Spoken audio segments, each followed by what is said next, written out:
ಅಲ್ಲಿ ಬೇರೆಯಾದಂಥ ಕಾನೂನು ಬಾಹಿರ ಚಟುವಟಿಕೆಗಳನ್ನ ನಾವು ಮಾಡಿಲ್ಲ. ಹಂಗಿರುವಾಗ ಇವತ್ತು ಹೋರಾಟವನ್ನು ಹಿಂದೆ ಸರಿಲಿ ಅಂತೇಳಿ ಬೆದರಿಕೆ ಹಾಕ್ಲಿಕ್ಕೆ ಅಂತೇಳಿ ಪೊಲೀಸ್ನವ್ರು ಈ ರೀತಿ ಕೇಸ್ಗಳಾಗ್ತಾರೆ ಅಂದರೆ, ಈ ರೀತಿ 10 ಕೇಸ್ಗಳು ಹಾಕೊಂಡ್ರು ಕೂಡ ನಾವೇನು ತಲೆ ಕೆಡಿಸ್ಕೊಳಕ್ಕೆ ಹೋಗಲ್ಲ. ಕಾನೂನು ಉಲ್ಲಂಘನೆ ಮಾಡಿಬಿಟ್ಟಿದ್ದೀರಾ, ನೀವು ಸರ್ಕಾರಿ ಶಾಲೆ ಒಳಗಡೆ ಅನುಮತಿ ತಗೊಂಡಿಲ್ಲ ಅಂತೇಳಿ ಇವತ್ತು ಪೊಲೀಸ್ನವರು ನಮ್ಮ ಮೇಲೆ ಕೇಸ್ ಹಾಕಿದ್ದಾರೆ. ಹಾಕ್ಲಿ, ನಾವು ಯಾವ್ದಾರ ರೀತಿಯಾದಂಥ ಸಮಾಜಘಾತುಕ ಕೆಲಸಗಳು ಮಾಡಿದರೆ ನಾವು ಎದುರಬೇಕಿತ್ತು. ಇವತ್ತು ಜನರು ವಸತಿ ಕಳ್ಕೊಂಡು ಇವತ್ತು ಬೀದಿಯಲ್ಲಿದ್ದಾರೆ. ಅವ್ರಿಗೆ ಇವತ್ತು ವಸತಿಯನ್ನು ಕೊಡಿ ಅಂತೇಳಿ ನಾವು ಕೇಳುವಂಥ ಕೆಲಸ ನಾವು ಮಾಡಿದ್ದೀವಿ.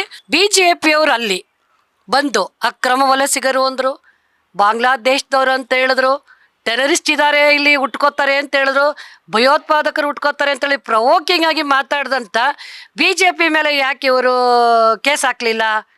ಸರ್ಕಾರಕ್ಕೆ ಅಲ್ಲಿ ನಡೆದಂಥ ಘಟನೆಗಳನ್ನ ಮನವರಿಕೆ ಮಾಡಿಕೊಡ್ತೀವಿ ಅಂತ ಹೇಳಿದಾಗ ಹೋರಾಟಗಾರನ ಮೇಲೆ ಸುಳ್ಳು ಕೇಸ್ಗಳನ್ನ ಹಾಕಿ ಎದುರಿಸೋದಿದೆಯಲ್ಲ, ಯಾವ ಸಾಮಾಜಿಕ ಕಳಕಳಿ ಇರುವಂಥ ಸರ್ಕಾರ ಇದು? ಮನೆಗಳು ಒಡೆದಾಕಿರುವಂಥ ಜನರಿಗೆ ವಸತಿ ವ್ಯವಸ್ಥೆಯನ್ನು ಕಲ್ಪಿಸ್ಕೊಡಿ ಅಂತೇಳಿ, ಯಾಕಂದ್ರೆ 20ನೇ ತಾರೀಕು ಹೊಡೆದಾಕಿದ್ದಾರೆ. ನಮ್ಗೆ 16-17 ದಿನಗಳ ಕಾದರೂ ಕೂಡ ಏನೂ ಆಗಿಲ್ಲ. ಕೊರೆಯುವಂಥ ಚಳಿಯಲ್ಲಿ ಇವತ್ತು ಹೆಣ್ಣು ಮಕ್ಕಳು ತುಂಬ ಅನಾರೋಗ್ಯಕ್ಕೆ ಒಳಗಾಗಿದ್ದಾರೆ. ಅದರಲ್ಲೂ ಮೊನ್ನೆ ಅಲ್ಲಿ ಹೋದಂಥ ಸಂದರ್ಭದಲ್ಲಿ 6 ತಿಂಗಳ ಮಗು ಜ್ವರದಿಂದ ಬಳಲ್ತಿತ್ತು. ಹಲವಾರು ರೀತಿಯಾದಲ್ಲಿ ಈ ರೀತಿ ತೊಂದರೆಗೆ ಒಳಗಾಗಿದ್ದಾರೆ ಅನ್ನುವಂಥ ಹಿನ್ನೆಲೆ ಒಳಗಡೆ 4ನೇ ತಾರೀಕು ಅವರೇ ಗೌರ್ಮೆಂಟ್ ಸ್ಕೂಲ್ ಹತ್ರನೇ ಇವತ್ತು ಗುಡಿಸ್ಲುಗಳು ಹಾಕೊಂಡಿದ್ದಾರೆ. ಯಾಕೆಂದರೆ ವಸತಿ ಎಲ್ಲ ಒಡೆದಾಕಿರೋದ್ರಿಂದ ಅಲ್ಲಿ ಎಲ್ಲರನ್ನೂ ಸೇರಿಸಿ ಒಂದು ಸಾರ್ವಜನಿಕವಾಗಿ ಒಂದು ಸಭೆಯನ್ನು ಮಾಡಿದ್ವಿ. ಯಾಕೆ ಅಂತಂದರೆ ಅವರಿಗೆ ಧೈರ್ಯವನ್ನು ತುಂಬಲಿಕ್ಕೆ ಮತ್ತು ಹೊರಗಡೆಯಿಂದ ಬೇರೆ ಬೇರೆ ಜನರನ್ನ ಅಲ್ಲಿ ಮನೆ ಕೊಡ್ತಾರೆ ಹೋಗಿ ಅಂತ ಸುಳ್ಳು ಮಾಹಿತಿಗಳನ್ನ ಕೊಟ್ಟು ಆ ದಿಕ್ತಪ್ಪಿಸೋ ಕೆಲಸಕ್ಕೆ ಕೆಲವ್ರನ್ನ ಕಳಿಸ್ತಾ ಇದ್ರು. ಇವೆಲ್ಲವನ್ನೂ ಕೂಡ ನಾವು ಪಾಪ ಬಿಡಿಬಿಡಿಯಾಗಿ ಎಲ್ಲೆಲ್ಲೋ ಕೂತ್ಕೊಂಡಿರೋರನ್ನ ಅಲ್ಲಲ್ಲಿ ನಾವು ಹೇಳಲಿಕ್ಕಾಗಲ್ಲ. ಅದನ್ನು ಒಂದತ್ರ ಸೇರಿಸಿ ಅವ್ರಿಗೆ ಒಂದು ಮಾಹಿತಿಯನ್ನು ಕೊಟ್ವಿ. ಅದಕ್ಕೆ ಇವತ್ತು ಕಾನೂನು ಉಲ್ಲಂಘನೆ ಮಾಡಿಬಿಟ್ಟಿದ್ದೀರಾ, ನೀವು ಸರ್ಕಾರಿ ಶಾಲೆ ಒಳಗಡೆ ಅನುಮತಿ ತಗೊಂಡಿಲ್ಲ ಅಂತೇಳಿ ಇವತ್ತು ಪೊಲೀಸ್ನವರು ನಮ್ಮ ಮೇಲೆ ಕೇಸ್ ಹಾಕಿದ್ದಾರೆ. ಹಾಕ್ಲಿ, ನಮಗೇನು ತಲೆ ಕೆಡಿಸ್ಕೊಳ್ಳಲ್ಲ. ಯಾಕೆ ಅಂತಂದರೆ ನಾವು ಯಾವ್ದಾರ ರೀತಿಯಾದಂಥ ಸಮಾಜಘಾತುಕ ಕೆಲಸಗಳು ಮಾಡಿದರೆ ನಾವು ಎದುರಬೇಕಿತ್ತು. ಇವತ್ತು ಜನರು ವಸತಿ ಕಳ್ಕೊಂಡು ಇವತ್ತು ಬೀದಿಯಲ್ಲಿದ್ದಾರೆ. ಅವ್ರಿಗೆ ಇವತ್ತು ವಸತಿಯನ್ನು ಕೊಡಿ ಅಂತೇಳಿ ನಾವು ಕೇಳುವಂಥ ಕೆಲಸ ನಾವು ಮಾಡಿದ್ದೀವಿ. ಮತ್ತು ಇಡಿಯಾಗಿ ನಾವು ಏನೆಲ್ಲ ಮಾಡಿದ್ದೀವಿ ಅನ್ನುವಂಥದ್ದನ್ನು ವಿಡಿಯೋ ಮಾಡಿದ್ದಾರೆ ಪೊಲೀಸ್ನವರು. ಆ ವಿಡಿಯೋದಲ್ಲಿ ನೋಡಲಿ. ಯಾಕಂದರೆ ಯಾರಿಗೇನು ಘೋಷಣೆ ಅಲ್ಲ, ಮಾನವೀಯತೆ ದೃಷ್ಟಿಯಿಂದ ಇಷ್ಟು ದಿನ ಆಗಿದೆ ಅವರು ಮನೆ ಕೊಡಲಿಲ್ಲ ಅಂದರೆ ಅಲ್ಲಿವರೆಗೂ ಕೂಡ ಮಾನವ ಹಕ್ಕುಗಳ ಆಯೋಗ ಏನು ಮಧ್ಯಂತರ ಆದೇಶವನ್ನು ಹೊರಡಿಸಿದೆ, ಆ ರೀತಿಯಾಗಿ ಸರ್ಕಾರಿ ಗ್ರೌಂಡಲ್ಲಿ ಟೆಂಟ್ ಹಾಕಿ ಕೊಡಿ ಅಂತೇಳಿದೆ. ಅದನ್ನು ನಾವು ಅವತ್ತು ಒತ್ತಾಯ ಮಾಡಿ ಕೇಳಿದ್ದೀವಿ. ಅದನ್ನು ಬಿಟ್ಟು ನಾವು ಯಾವುದೇ ರೀತಿಯಾಗಿ ಕೂಡ ಅಲ್ಲಿ ಬೇರೆಯಾದಂಥ ಕಾನೂನು ಬಾಹಿರ ಚಟುವಟಿಕೆಗಳನ್ನ ನಾವು ಮಾಡಿಲ್ಲ. ಹಂಗಿರುವಾಗ ಇವತ್ತು ಹೋರಾಟವನ್ನು ಹಿಂದೆ ಸರಿಲಿ ಅಂತೇಳಿ ಬೆದರಿಕೆ ಹಾಕ್ಲಿಕ್ಕೆ ಅಂತೇಳಿ ಪೊಲೀಸ್ನವ್ರು ಈ ರೀತಿ ಕೇಸ್ಗಳಾಗ್ತಾರೆ ಅಂದರೆ, ಈ ರೀತಿ 10 ಕೇಸ್ಗಳು ಹಾಕೊಂಡ್ರು ಕೂಡ ನಾವೇನು ತಲೆ ಕೆಡಿಸ್ಕೊಳಕ್ಕೆ ಹೋಗಲ್ಲ. ಯಾಕೆ ಅಂತಂದರೆ ನಮಗೂ ಕೂಡ ಮಾನವೀಯತೆ ಅಂತಿದೆ ಈ ನೆಲೆ ಒಳಗೆ. ಹಾಗಾಗಿ ನಾವು ಅದನ್ನು ಕೇರ್ ಮಾಡಲ್ಲ.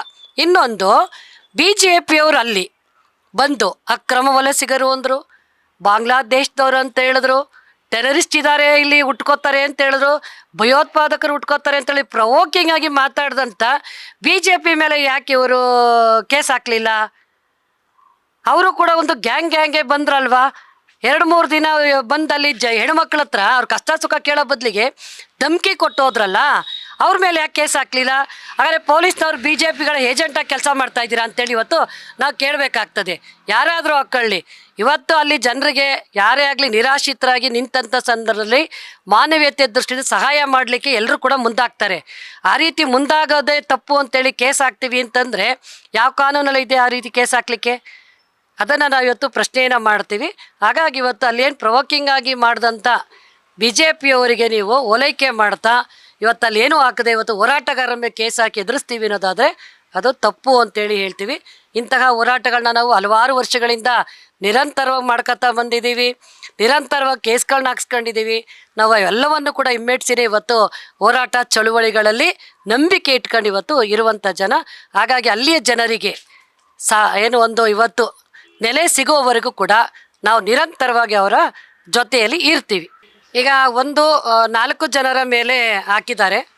A1 ಗೌರಮ್ಮ ನಾಂದೇರೆ, A2 ಮನೋಹರ್ ಅವ್ರ ಮೇಲೆ ಹಾಕಿದ್ದಾರೆ, A3 ಮರಿಯಪ್ಪ ಅವ್ರ ಮೇಲೆ ಹಾಕಿದ್ದಾರೆ, A4 ಬಂದು ಐಸಾಕ್ ಅಂತೇಳಿ ಹಾಕಿದ್ದಾರೆ. ಇನ್ನು ಇತರರು ಅಂತೇಳಿ ಬಿಟ್ಟಿದ್ದಾರೆ. ಇನ್ನು ಬೇರೆಯವ್ರನ್ನೂ ಕೂಡ ಸೇರಿಸ್ಕೋಬೋದು, ಅದರಲ್ಲೇನು ಇದಿಲ್ಲ. ಹಾಗಾಗಿ ಈ ರೀತಿಯಾಗಿ ಯಾರ್ಯಾರು ಪ್ರಮುಖವಾದ ಲೀಡ್ರ್ಗಳು ಒಂದೊಂದು ಸಂಘಟನೆಯಿಂದಲೂ ಕೂಡ ಒಬ್ಬೊಬ್ಬ ಲೀಡ್ರ್ಗಳು ಅನ್ನೋ ಥರದಲ್ಲಿ ಹಿಂಗೆ ಎದುರಿಸಿದ್ರೆ, ಲೀಡ್ರ್ಗಳನ್ನ ಎದುರಿಸಿದ್ರೆ ಜನರನ್ನು ಕೂಡ ಬೈದಲಿಡ್ಬೋದು ಅನ್ನೋಂಥ ಇದಿರ್ಬೋದು ಅವರಿಗೆ. ಆ ರೀತಿ ಅಲ್ಲ. ನಮಗೆ ಇಲ್ಲಿ ಸಾಮಾಜಿಕ ಪರವಾಗಿ ಒಂದು ನ್ಯಾಯಸಮ್ಮತವಾದಂಥ ಸಮಾಜವಾದಿ ಒಂದು ಕಣ್ಣೋಟ ಇಟ್ಕೊಂಡಿರುವಂಥ ಸರ್ಕಾರ ಅಂತ ಯಾರು ಅಂದ್ಕೊಂಡ್ವಿ, ಸಿದ್ದರಾಮಯ್ಯನವರ ಸರ್ಕಾರ ಆ ರೀತಿ ಅಂತೇಳಿ.